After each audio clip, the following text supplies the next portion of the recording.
The NFL is back, and the Browns are not feeling the love. 30-point loss. LSU is feeling the heat. Coach O saying it's hot.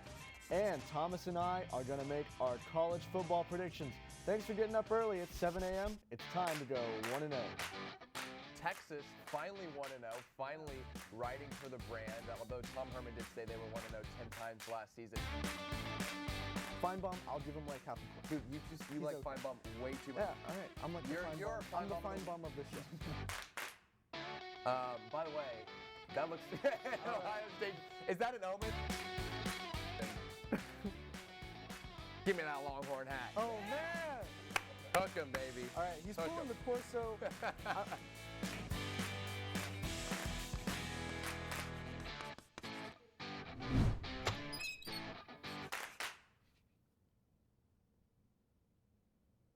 Hello, good morning, and welcome in to the 1-0 Sports Show. I'm your host, Thomas Fitch, joined by my co-host, Robert Trevino. A big episode coming up. Huge. In about 5 seconds, we're going to get to an interview with Steve Helwick. Then we got a bunch of other stuff coming up, but let's go ahead and get to our interview with the legendary TSTV icon, Steve. Steve, you're on. Hi.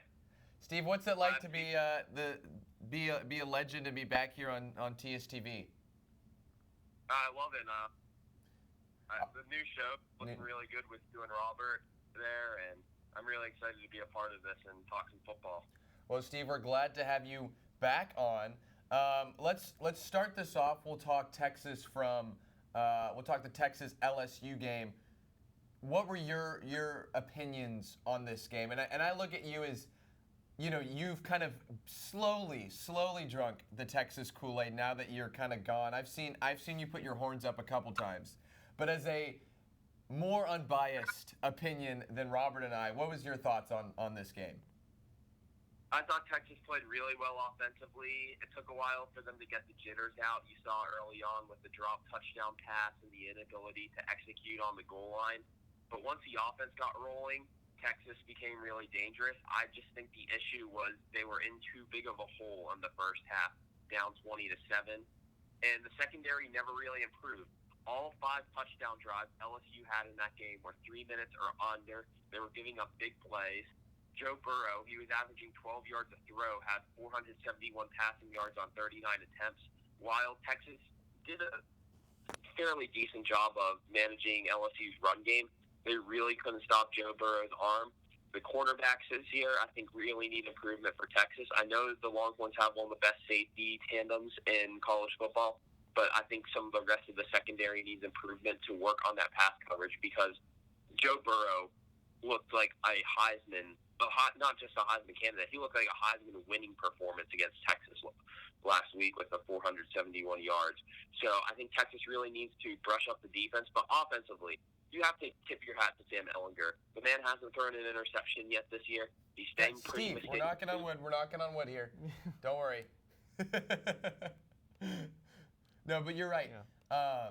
I think that's, for the most part, what people have been saying is, it's an unfortunate loss, but it's not a season killer by any stretch. And you're right. Joe Burrow, played out of his mind. Yeah. LSU finally has themselves a quarterback. Before we go and talk the Rice game, what's your take on this whole air conditioning gate? I'll be honest, I haven't looked too much into the air conditioning gate, and I don't know how legitimate it is. I think the Louisiana Tech tipped LSU about this before the game. I believe I heard some report about that.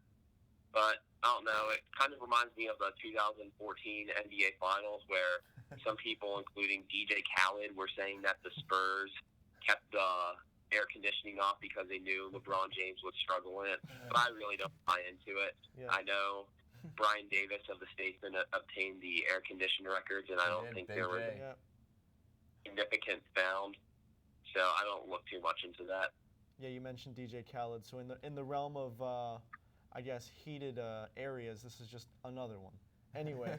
Oh my gosh. So it's too early for that, Robert. Among many things, Steve, you're now a writer for SB Nation. So I am a big Power 5 only type of person. You're a big SEC guy. Don't even talk Power 5. Which means I'm an ignorant fan of college football. So can you run us through the CUSA, where CUSA Rice stands? is how. Oh, CUSA. That's how non-Power 5 people say Okay, CUSA. Can you run us through CUSA and where Rice stands? The CUSA this year is very wide open, and that's very much so, especially after North Texas's blowout loss to SMU last week. So they were the conference favorites entering the season.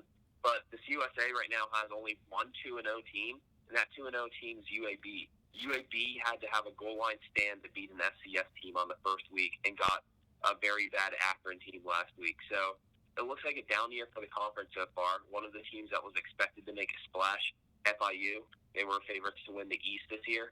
But the Panthers are 0-2. They got blown out by Tulane, and then last week they lost to WKU. And WKU was the only team on week 1 to lose to an FCS team. So there's all kind of mix-ups so far. As of where Rice stands, it's hard to tell. Rice's non-conference schedule is not a very good measuring stick because the Owls were 2-11 last year. While it looks like Mike Bloomgren's team's improving, Rice's non-conference schedule features 4 teams that won a bowl game. Army, then they had Wake Forest last Friday, Texas this week, and then Baylor. So it's hard to measure exactly where Rice is when their opponents are so much tougher than everyone else in the conference. So we'll have to wait later into the season to see where they are. I personally think because their run defense is so stout, they're probably around the 8th to 9th team, which is a bit of an upgrade from last year. I think they're well past the UTEPs of the conference. So Rice is definitely on the upswing right now. I believe they're better than UTSA and maybe 1 or 2 other teams in the conference. But this is a down year for the conference. It's as wide open as ever. It's WKU beating FIU on week 2. So I think this should be an exciting and year full of parity for the CUSA. All right, let's go ahead and look towards the game on Saturday. What are just some things that we should be watching for in this game when Texas faces off against Rice? I think how effective Texas' run game is. The Longhorns this year have been very limited on the running backs that they can use. A lot have been hit by the injury bug. And Sam Ehlinger has basically been their best running back as a quarterback, doing those QB power plays. But Keontae Ingram is the player, I think, to watch the most. Ingram had a rougher game than anyone else last week. He dropped the touchdown pass in the first quarter and also only put up 29 rushing yards on 10 attempts. So I think Rice's run defense, which really limited Army, don't look at the aggregate numbers, but how many yards per carry they held Army to do about 3 yards a carry, and they did as good of the job of Michigan as stopping the Black Knights. Rice's offense just needed an extra possession in that game. So if Rice's run defense can stop Army, I honestly think they can compete with Texas too, especially since Texas hasn't established a ground game since Deontay Foreman was on campus. I know Daniel Young's cleared to play in this game. I don't think he'll be used much as a runner, more in the screen pass game if he does take the field. So I think Keontae Ingram will be the workhorse again, and I think an interesting thing to watch on Saturday night is how effective Ingram is against this Rice defense that has lots of good tacklers, Miles Adams from defensive tackle and linebackers, Antonio Montero, Anthony Ekpe, Blaze Aldridge. There are a lot of budding stars on this Rice defense. So then let's look at the Rice offense. What is something that Texas needs to look out for from the Rice offensive side of the ball? Rice's offense really hasn't done much this year. They're averaging 14 points a game. They only scored 1 touchdown against Army, and they scored 3 against Wake Forest, 2 in the first quarter, and 1 rather garbage time touchdown. But the thing to watch with the Rice offense this week is how new Harvard grad transfer quarterback Tom Stewart does in his starting debut. The regular starting quarterback Wiley Green took a nasty hit on the goal line last week and was carted off the field. Very bad head-on collision. Stewart had to check in for his FBS debut. Started out really well, had a rough patches in between, and then kind of got in a flow at the end of the game. Ended up 19 for 30 for 185 yards. No interceptions, but a touchdown. It doesn't equate to a great quarterback rating, but I think how Tom Stewart takes the bright lights of NRG Stadium, an NFL stadium, and how he manages to play this Texas Longhorns defense, a defense filled with 5-star and 4-star recruits in his first start, is definitely going to be an interesting one because Rice hasn't really established much of a downfield presence this year. Most of their long throws have been slants or screens. They don't usually take shots downfield, so I want to see if Stewart will try that because Joe Burrow had so much success with it last week.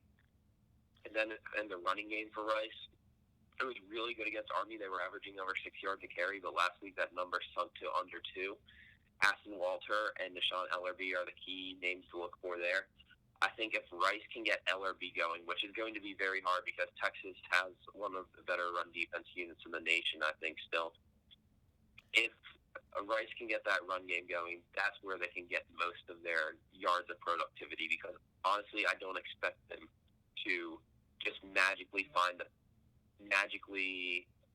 rework the passing game when the Longhorns are in town. So Texas, obviously big favorite. Spread's 31.5.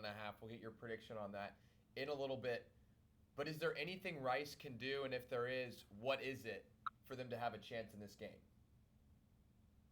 I'll be honest, I don't think Rice has a chance in this game. I said if the run game just magically gets a lot of yards on Texas and the Longhorns suddenly give in to turnovers, injuries, and other problems, that's how Rice can stay close in this game. I think Texas wins this one around 45-10 in NRG Stadium. This is probably the worst time for Rice to run into Texas. Just the week after LSU, a week after a devastating loss. I know Herman's really regrouped his guys. And both coaches, they said this week they're not looking for moral victories. There's no such thing as them at their respective universities. So both teams are really trying to get that win, but that's a lot more likely for the team in burnt orange. All right, let's move more broadly into the college football spectrum, not just Texas.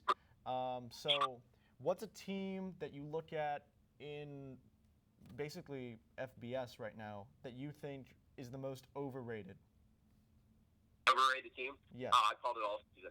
Nebraska Cornhuskers. Yep. When Nebraska was ranked preseason, I cringed so hard. You don't reward a 4-8 team with a couple of losses to good teams by ranking them. It's still a 4-8 team. It's Nebraska. When they blew the 17-point lead last week to Colorado, I wasn't surprised. Nebraska is not that good. They haven't taken the steps above the Iowas, Wisconsins, and even Northwesterns of the conference yet. Overrated. All right, and then on the other side, what's a sneaky team that you think is being overlooked in the top 25 that could potentially make a run at, you never know, the college football playoff? I'm going to have to go to Washington State. We haven't really seen the Cougars play real competition yet, but I'm really high on their quarterback, Anthony Gordon.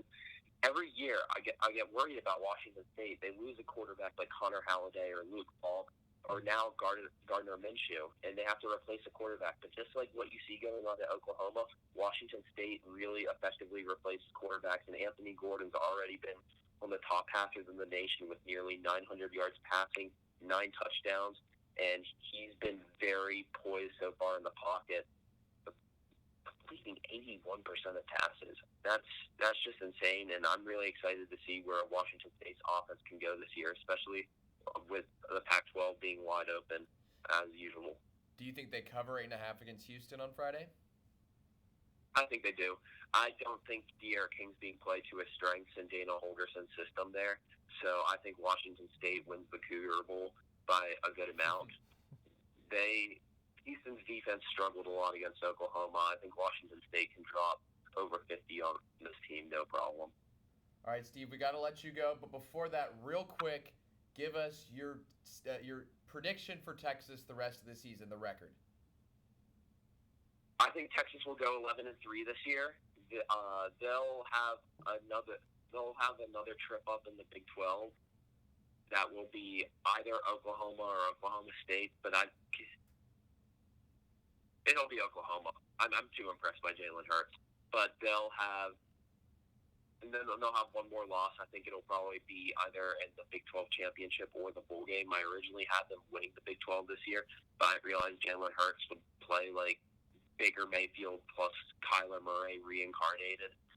So the Longhorns will have a good season, another New Year's Six bowl, and I think the team's in terrific shape. Last week was just a roadblock they'll have to overcome.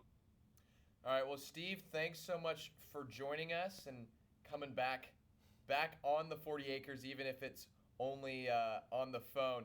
When we return, we are going to be talking LSU football and all of the air conditioning gate. We'll have all that coverage for you. Plus, we're talking who's hot, who's not, and of course, we'll have all our predictions for this week of college football. Stick around.